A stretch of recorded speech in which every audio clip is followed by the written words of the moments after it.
Practice, post harvest handling and processing के बारे में पढ़ेंगे। Scientific name of turmeric curcuma लॉन्गा। L family जो होती है जिंजीबरेसी। ओरिजिन इसका south east Asia. Chromosome number 62। चूँकि 62, 63, 64 तीनों में कन्फ्यूज़न था, तो मैंने 62 मोस्ट ऑफ द जगह मतलब जितनी बुक्स पढ़ी उसमें 62 देखने को मिला। तो मैंने सोचा कि क्यों ना इसका रेफरेंस दे दिया जाए, अगर किसी को कन्फ्यूज़न हो तो आप लोग देख सकते हैं। Raghavan and Venkata Subban 1943। Plant part use rhizome and chemical curcumin. Turmeric को कॉन्डिमेंट की तरह यूज़ करते हैं, डाई, ड्रग्स और कॉस्मेटिक। इसके अलावा रिलीजियस सेरेमनीज में भी हम लोग टर्मरिक का बहुत यूज़ करते हैं। इंडिया लीडिंग प्रोड्यूसर और एक्सपोर्टर है टर्मरिक का। आंध्र प्रदेश, तमिलनाडु, उड़ीसा, कर्नाटक, वेस्ट बंगाल, गुजरात, मेघालय, महाराष्ट्र, असम और ये जो पार्ट हैं ये टर्मरिक के लिए बेटर हैं। आंध्र प्रदेश 38% एरिया के लिए में प्रोडक्शन करता एरिया में और 58.5% प्रोडक्शन में शेयर करता है। टाइप ऑफ टर्मरिक कितने हैं? 3 तरह के होते हैं।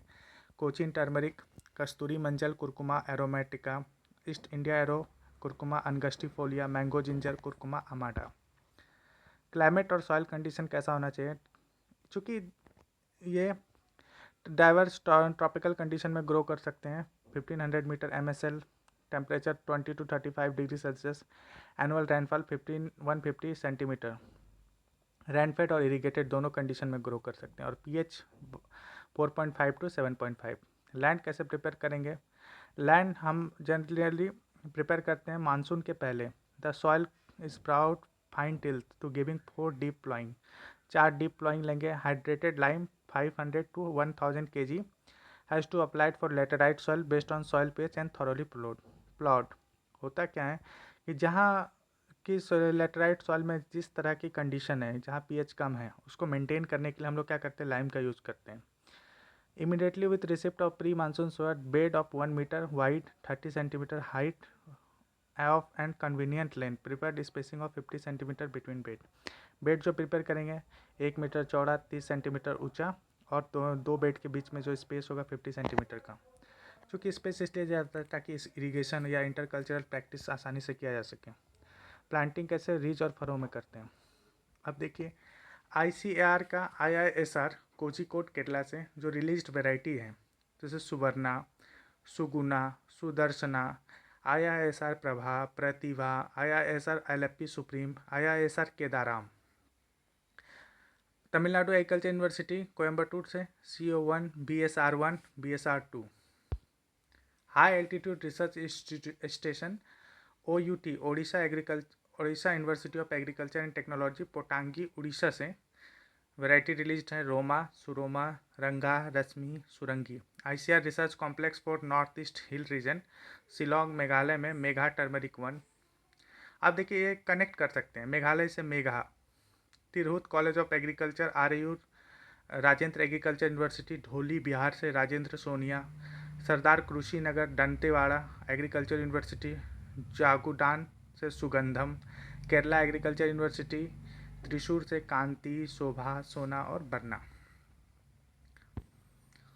सीड मटेरियल क्या होगा? होल और split mother and finger rhizome are used for planting and well developed healthy and disease free rhizome are to be selected. अब यहाँ समझने वाली बात क्या है कि एक तो जब भी आप किसी टर्मरिक को देखिए, उसमें एक पार्ट जो होगा वो बल्ब पार्ट होगा और उसके सामने सामने फिंगर्स निकले होंगे 4, 5, 6, तो वो फिंगर्स कहलाती है और जो बीच वाला पार्ट है वो क्या है? बल्ब है। The seed rhizome are treated with mancozeb 0.3% या 3 gram per litre of water for 30 minute and set dried for 3 to 4 hour and planted. तो सीड रेट कितना है? 2500 kg of rhizome per hectare. अब उसको क्या करेंगे? सीड रेट आप transplant करेंगे। Select healthy turmeric rhizome for seed purpose. फिर उसको वही मैनकोजेब 0.3% या क्विनलफॉस 0.075% 30 मिनट तक उसको ट्रीट करेंगे और स्टोर करेंगे वेंटिलेटेड प्लेस में। 1 month before planting the seed rhizome are cut into single bud. अब उसको सिंगल बड में कट करेंगे, स्मॉल पीस होगा और हर पीस का जो वेट है 5 to 7 ग्राम है। Treat the single bud sprout mancozeb 0.3% for 30 minutes before planting. और उसको protray 98 well will nursery medium containing partially decomposed coir pith and vermi compost 75:25 ratio में लेंगे और ट्राइकोडर्मा 10 ग्राम पर kg ऑफ मिक्सचर के साथ मिक्स करेंगे। अब देखिए प्रोट्रे क्या होता है। प्रोट्रे देखिए एक प्लास्टिक का बना होता है, उसमें एक ट्रे टाइप का होता है। तो प्रोट्रे में क्या करते हैं हम लोग, पहले कोरपित और ये डाल के उसको मिक्स करते हैं, फिर ट्राइकोडर्मा डाल देते हैं। Maintain the protray under shade net house, shade net house में करेंगे। एडॉप्ट नीस्ट बेस्ड इरीगेशन, जैसा इरीगेशन की जरूरत हो मोस्टली स्प्रिंकलर ऊपर से छिड़क छिड़क के करते हैं can say. Seedling will be ready with in 30 to 35 days for transplanting, 30 से 35 दिन बाद सीडलिंग रेडी हो जाता है।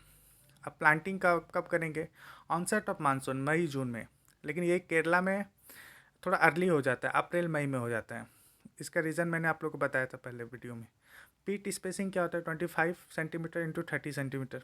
स्पेसिंग क्या होगा, furrow and ridge is 45 to 60 centimetre between the row and 25 centimetre between the plant. Furrow और रीच में हम लोग करते हैं।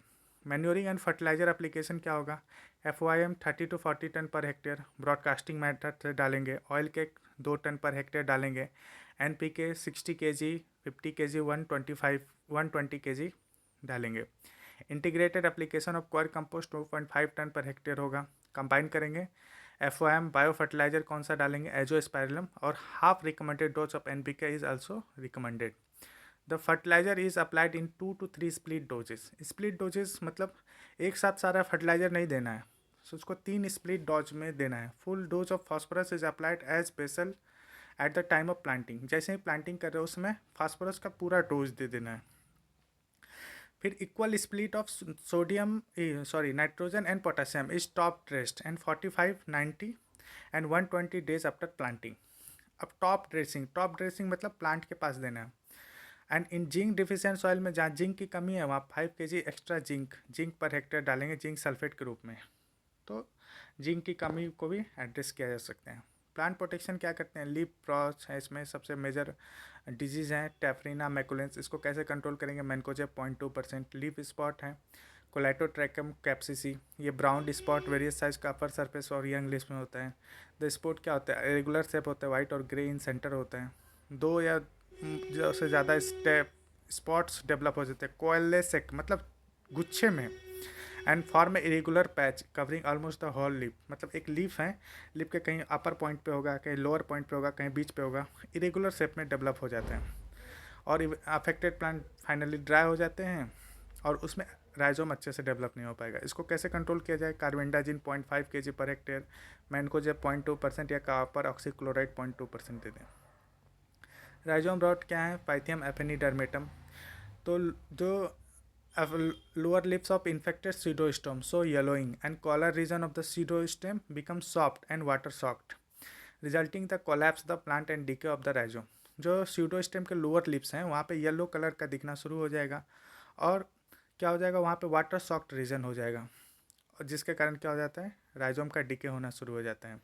Treating the seed rhizome with mancozeb 0.3% for 30 minutes prior to storage at the time of sowing prevent the disease. ये उसको क्या करेंगे, 0.3% से मैनकोजेब से ट्रीट करेंगे और स्टोरेज के पहले उसको 30 मिनट तक बाहर 30 मिनट पहले ही उसको स्टोरेज के 30 मिनट पहले तक उसको ट्रीट करके बाहर ही रखेंगे। एक राइजोम रॉट इसकी सबसे मेजर समस्या, राइजोम रॉट में क्या होता है, जो राइजोम वाले पार्ट हैं वो पूरी तरह से सड़ जाते हैं। एक शुरुआती दौर में तो रॉटिंग होता है हल्का सा, लेकिन एक लेटर स्टेज में क्या हो जाता है, पूरी तरह से सड़ जाता है और वो दूसरे पार्ट को भी, दूसरे हेल्दी राइजोम को भी अफेक्ट करता है। तो ये बहुत बार क्वेश्चन पूछा गया, rhizome rot. Root knot nematode क्या है, मेलिडोगाइनी स्पीसीज हैं। बरोइंग निमेटोड क्या है, रेडोफोलस सिमलिस हैं। Pochonia chlamydosporia can be applied to the bed of time of sowing at 20 gram per bed for management of nematode problem. Nematode problem को tackle करने के लिए ये किया जाता है। इंसेक्ट पेस्ट, इसमें मेजर इंसेक्ट पेस्ट होता है shoot borer, conogethes punctiferalis। The larvae bore into pseudostem and feed into internal tissue। pseudostem में इन कर जाती है लार्वी और उसको पूरे टिश्यूज को फीड कर जाती है। The presence of bore hole on the pseudostem is extruded and withered central shoot is characterized symptom of pest infestation। जैसे withered shoot मतलब हल्का हल्का उसमें से मॉइस्चर निकलना शुरू हो जाएगा, सूखना जैसे शुरू हो जाएगा, उसका स्पेसिफिक सिम्टम्स हैं सूट बोरर का। क्या करना है, malathion 0.1%, lambda cyhalothrin 0.0125%, 21 days of interval July to October. Rhizome scale, ये भी बहुत बार पूछा गया है। Aspidiella hartii, infested rhizome at the field at later stage of crop और एनी स्टोरेज। ये फील्ड में भी लगता है, स्टोरेज में भी होता है।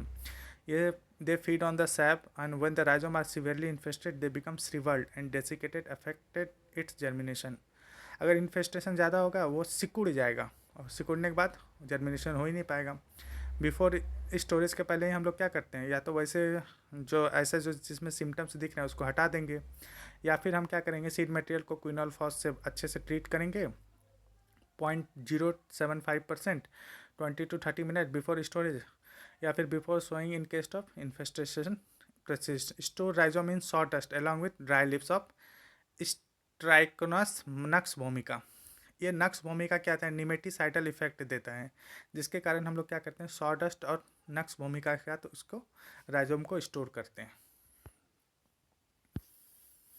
Harvesting, well manage turmeric crop को हार्वेस्ट कब करेंगे, 7 से 9 महीने में, और क्रॉप हार्वेस्ट जनवरी से मार्च के बीच में करते हैं।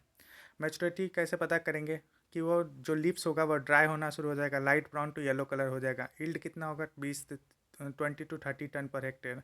Dry recovery 19 to 25%, oleoresin 12 to 15%, और इसेंशियल ऑयल 4 to 7%। अब इसमें इंपॉर्टेंट पार्ट होता है प्रोसेसिंग का।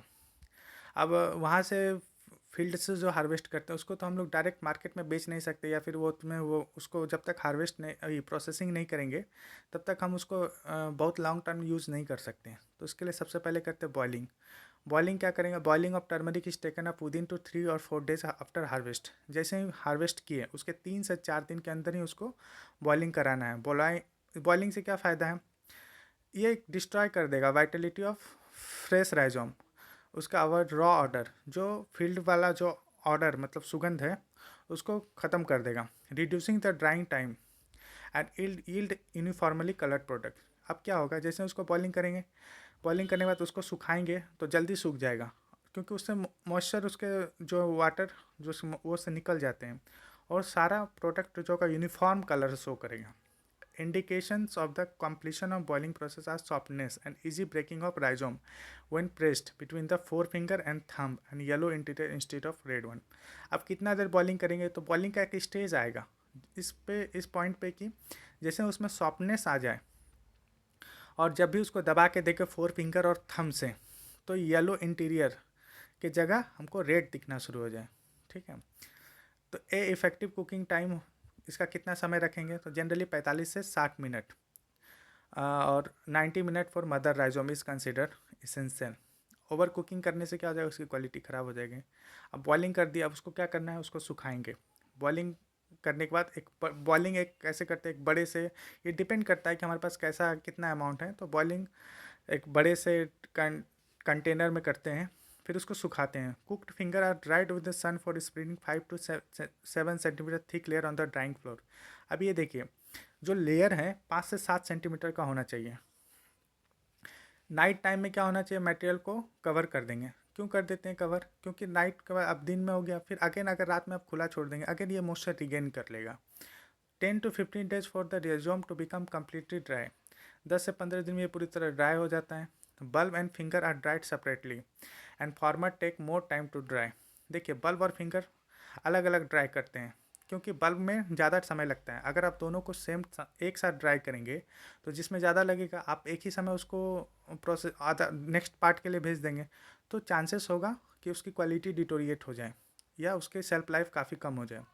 Turmeric should be dried on the clean surface to ensure that the product does not get contaminated by extraneous matter. ज़्यादातर हम लोग clean surface में ही करेंगे। Care should be to avoid mold growth on the rhizome and rhizome are turned intermittently to ensure uniformity in drying। क्योंकि अगर हम drawing process पे काफ़ी इसमें ध्यान देने की चीज़ें हैं, क्योंकि अगर वो ड्राइंग ठीक से नहीं हो पाएगा तो उसमें मोल्ड ग्रोथ होने की संभावना है। Polishing and colouring, dried turmeric has poor appearance and rough dull outer surface with scales and root bits. अब उसको इतने ड्राइंग करने पे भी आप यूज़ कर सकते हैं, कोई दिक्कत नहीं है, आप कोई समस्या नहीं है, लेकिन अब हमें क्या करना है कि उसका जो सरफेस होता है वो काफ़ी रफ होता है उसको, और देखने में उतना अच्छा नहीं रहता है। क्योंकि मार्केटिंग 2-3 चीज़ों पे डिपेंड करती है कि लुक, टेक्सचर कैसा है, आउटर अपीयरेंस कैसा है, इस चीज़ों पे। तो अपीयरेंस इम्प्रूव कैसे करेंगे? By smoothing and polishing the outer surface by mechanical rubbing और मैनुअल रबिंग। या तो आप अपने मैकेनिकली रब करेंगे या तो हाथ से रब करेंगे। Polishing is done till the recommended polish of 7 to 8% is achieved. तब तक करेंगे जब तक कि वो 7 to 8% पे अचीव ना हो जाए। Actually 5 to 8% of the weight of turmeric is the polishing wastage during the full polishing. जैसे इसमें दो तरह की पॉलिशिंग करते हैं, एक तो फुल पॉलिशिंग, एक हाफ पॉलिशिंग। फुल पॉलिशिंग में क्या हो जाएगा, 5 से 8% तक का उसका वेट रिड्यूस हो जाता है, क्योंकि आउटर वाले पार्ट को हम लोग रिमूव करते हैं। और हाफ पॉलिशिंग में 2 to 3%। Polishing of dry turmeric also help in removing the wrinkles उसको आउटर पार्ट में एक रिंकल्स दानेदार हो जाता है, वो सबको रिमूव कर दिया जाता है। अब इसकी मार्केटिंग कैसे करेंगे? ऑल तो इंडिया का जो टर्मरिक है पूरे वर्ल्ड में सबसे बेस्ट है, और 90% तो हम लोग इंडिया में ही कंज्यूम कर लेते हैं, तो 10% एक्सपोर्ट करते हैं। तो टर्मरिक को कमर्शियली 3 वे में देखा गया है। फिंगर्स क्या होता है? लेटरल ब्रांच और secondary daughter rhizome which are detached from the central rhizome before curing.